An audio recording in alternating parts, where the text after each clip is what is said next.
Here's a tour of my rain barrel sump water irrigation system. Rain barrel there. My downspouts on the other side of the house, so I can't connect it to this. I'm thinking about having it moved so I can use a combination of rainwater and sump water. Sump comes out of the house, gets pumped up into the rain barrel. I used a rubber connector in the middle, so in the wintertime I can disconnect all this and winterize it.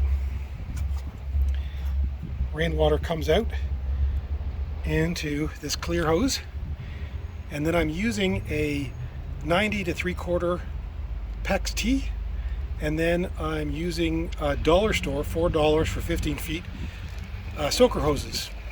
And what I did is I cut off the ends, and then I used the PEX crimp to crimp onto the T. The 3/4 connections are snug enough, they don't require any crimps in this case. And the water is flowing nicely.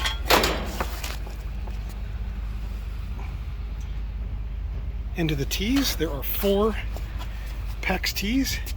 There's the second one, the third, and the fourth one. Of course I had to cap the end. I couldn't really find a 3/4 to 1/2 inch 90, so I made do with that. Seems to be working fine. And the key thing here, the reason I'm making this video is because I just read an article after Googling it that said there's not enough water pressure in a rain barrel to make soaker hoses work.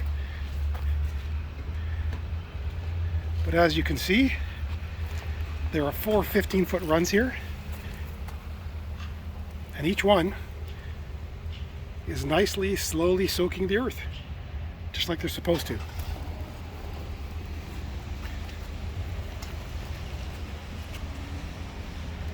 There's one more here tucked in next to the bushes to water the bush.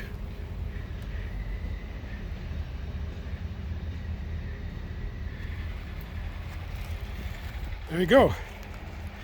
So anybody who says that rain barrel water pressure isn't enough to run a soaker hose, there's proof that it works. Originally I just press fit the soaker hose onto the T, but it was leaking a lot over here. Too much water was coming out there, so I just pulled out the original PEX crimps. They're a bit snug for this soft soaker hose, but it sealed the leaks and allowed the water to flow properly and evenly through the soaker hose.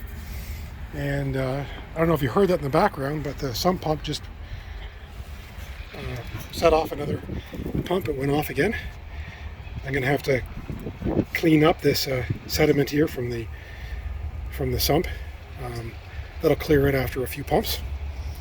And then the overflow is just running down behind the trees.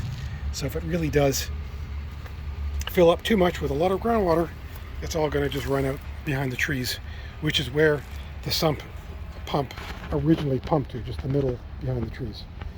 There you go. I still have some gardening to do. Excuse the messy garden, but the irrigation system is ready to go. So if you think you'll learn something from this, I think I deserve a like and or a subscribe. Any questions, comments below like usual, and I'll see you in the next video.